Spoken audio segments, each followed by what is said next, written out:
2025 চনটো এই চাৰিটা ৰাশিৰ ব্যক্তিৰ বাবে অত্যন্ত ভাল।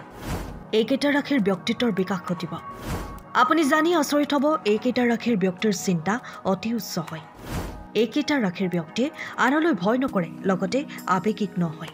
জ্যোতিষত কোৱা হৈছে যে এজন ব্যক্তিৰ জন্ম ৰাশিয়েও তেওঁৰ ওপৰত গভীৰ প্ৰভাৱ পেলায়। জ্যোতিষৰ মতে এনে চাৰিটা যোগ আছে যিবোৰক আটাইতকৈ শক্তিশালী আৰু ফলপ্ৰসূ বুলি গণ্য কৰা হয়। এই ৰাশিৰ লোকসকলে সকলোৰে ওপৰত নিজৰ প্ৰভাৱ বিস্তাৰ কৰে। আহক তেওঁলোকৰ বিষয়ে বিতংভাৱে জানো। মেষ ৰাশি। এই তালিকাত প্ৰথম স্থান মেষ ৰাশিৰ। আন সকলো ৰাশিৰ ভিতৰত ইয়াক আটাইতকৈ শক্তিশালী বুলি গণ্য কৰা হয়। মেষ ৰাশিৰ লোক সদায় সক্ৰিয়। তেওঁলোকৰ স্বভাৱত ৰৈ যোৱা নাই। কোনোবাই যদি তেওঁলোকক বিৰক্ত কৰে তেন্তে তেওঁলোকে লগে লগেই তেওঁক আওকাণ কৰিবলৈ আৰম্ভ কৰে। এই লোকসকলৰ আনৰ ওপৰত আস্থা কম আৰু প্ৰতিটো কাম নিজৰ হাতত ৰাখি ভাল পায়। তেওঁলোকৰ সিদ্ধান্ত সদায় নিজৰ। বৃশ্চিক ৰাশি।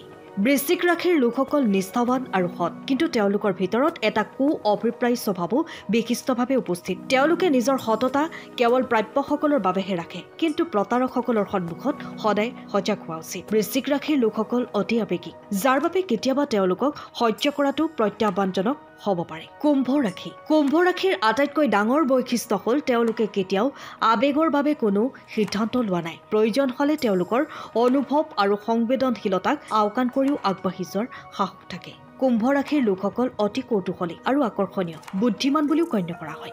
মকৰ ৰাশি। মকৰ ৰাশিৰ আটাইতকৈ উৎকৃষ্ট বুলি গণ্য কৰা হয়। ইয়াৰ কাৰণ এইসকল লোকৰ ভিতৰত আত্মনিয়ন্ত্ৰণৰ অনুভূতি অতি প্ৰবল। আনতকৈ ভালকৈ চিন্তা আৰু বুজাবুজিৰ ক্ষমতা তেওঁলোকৰ আছে। এই মানুহবোৰো সদায় সক্ৰিয় হৈ থাকে আৰু স্থিৰ হৈ থকাটো তেওঁলোকৰ স্বভাৱত নহয়। মকৰ ৰাশিৰ লোকে নিজৰ উদ্দেশ্য অতি সোনকালে লাভ কৰিবলৈ সক্ষম হয়। গতিকে এইবোৰ আছিল সেই চাৰিটা ৰাশি যাৰ মানুহক আটাইতকৈ সাহসী, শক্তিশালী আৰু সফল বুলি গণ্য কৰা হয়। সফলতা সদায় তেওঁলোকৰ বাটত আহে। এই ভিডিঅ'টো চোৱাৰ বাবে সকলোকে ধন্যবাদ। এনেধৰণৰ অধিক তথ্য সমৃদ্ধ ভিডিঅ' পাবলৈ আমাৰ চেনেলটো ছাবস্ক্ৰাইব কৰক। ধন্যবাদ।